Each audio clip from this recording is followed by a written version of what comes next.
Act 4, Scene 2. Enter Lady Macduff, her son, and Ross. What had he done to make him fly the land? You must have patience, madam. He had none. His flight was madness. When our actions do not, our fears do make us traitors. You know not whether it was his wisdom or his fear.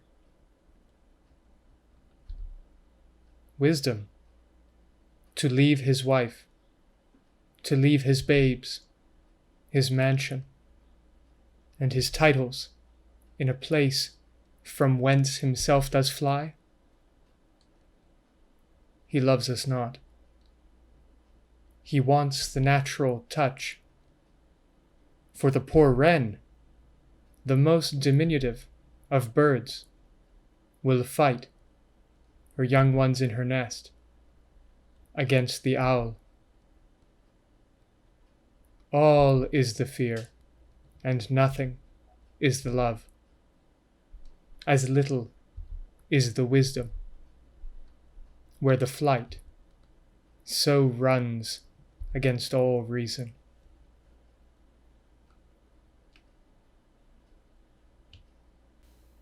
My dearest coz, I pray you school yourself.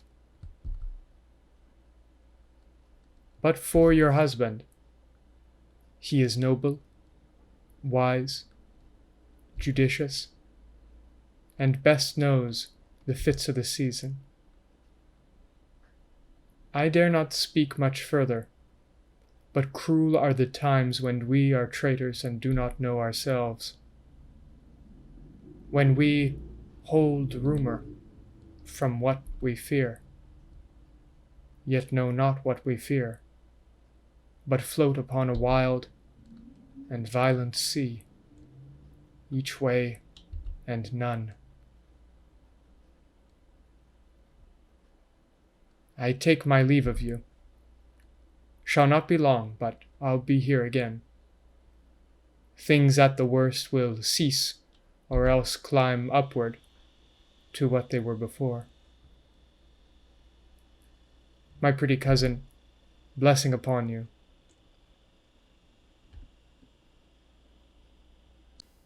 Fathered he is, and yet he's fatherless.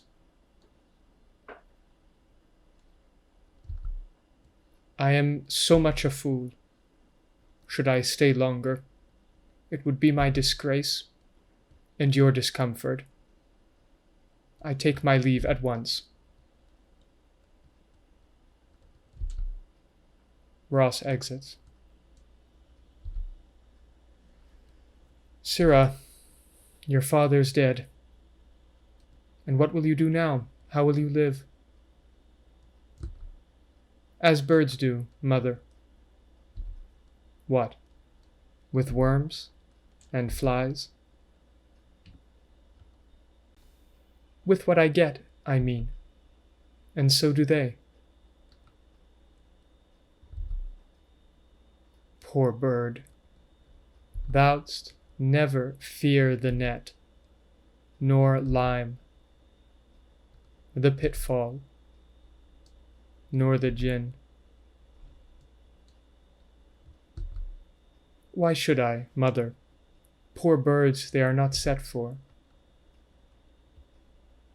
My father is not dead, for all your saying.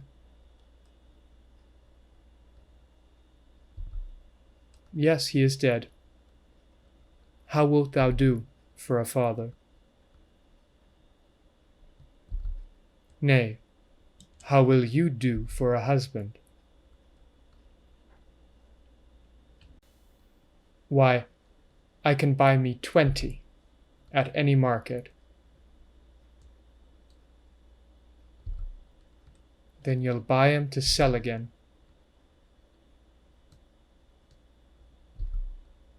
thou speak'st with all thy wit, and yet, i' faith, with wit enough for thee.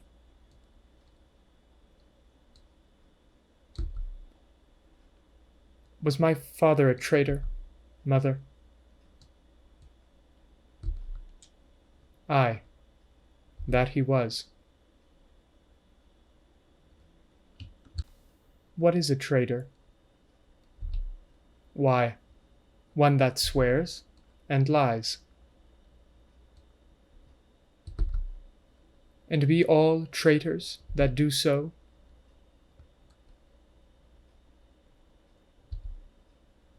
Every one that does so is a traitor, and must be hanged. And must they all be hanged that swear and lie? Every one. Who must hang them? Why, the honest men. Then the liars and swearers are fools, for there are liars and swearers enough to beat the honest men and hang up them. Now God help thee, poor monkey, but how wilt thou do for a father? If he were dead, you'd weep for him. If you would not, it were a good sign that I should quickly have a new father.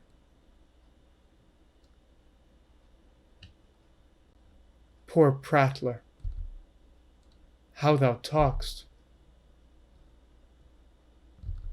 Enter a messenger. Bless you, fair dame. I am not to you known, though in your state of honor I am perfect.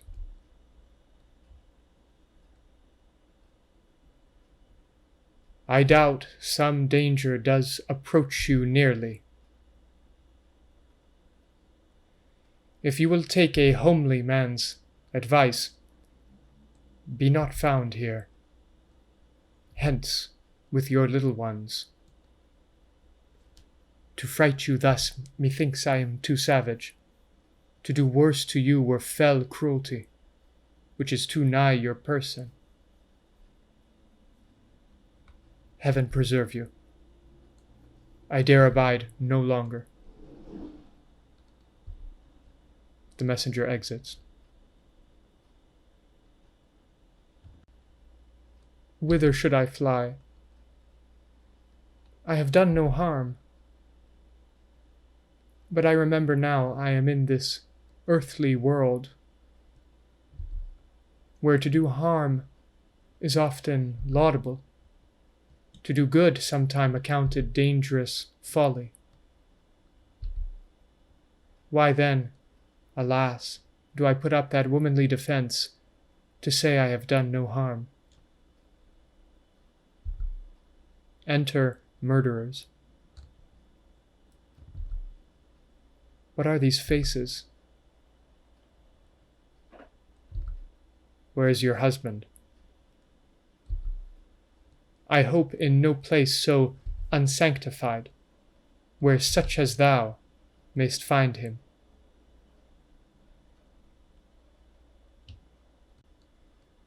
He's a traitor. Thou liest, thou shag-haired villain. What? You egg, young fry of treachery. The murderer kills him. He has killed me, mother. Run away, I pray you. Exit Lady Macduff, crying murder, pursued by murderers with her son.